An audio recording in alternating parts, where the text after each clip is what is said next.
Hi అండి, నమస్తే. ఈరోజు వచ్చేసి ఒక మంచి రెసిపీని అయితే మీతో షేర్ చేసుకోవాలనుకుంటున్నాను. కాలీఫ్లవర్ కర్రీ అండి.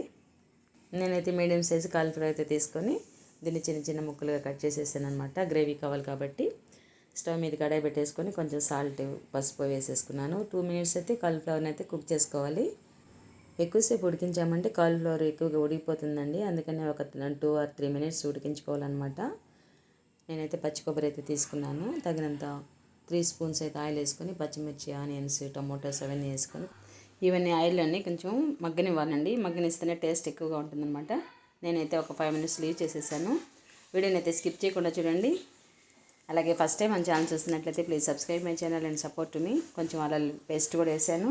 మనం ఉడికించి పెట్టుకున్న కాలీఫ్లవర్ అయితే ఇందులో వేసేసానండి. కొంచెం తగినంత కారం అయితే వేసుకోవాలి.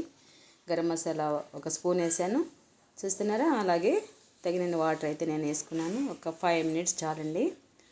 కొబ్బరి తీసుకున్నాను కదా, నేనైతే పేస్ట్ అయితే వేయలేదండి. దాంట్లో వచ్చే వాటర్ అయితే తీసుకున్నాను. అలా చేస్తే కొంచెం గ్రేవీ బాగుంటుంది.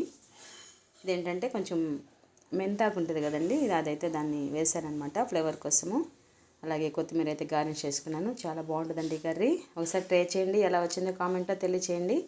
అలాగే వన్స్ అగైన్ ఫస్ట్ టైం మన ఛానల్ చూస్తున్నట్టయితే please subscribe my channel and support to me.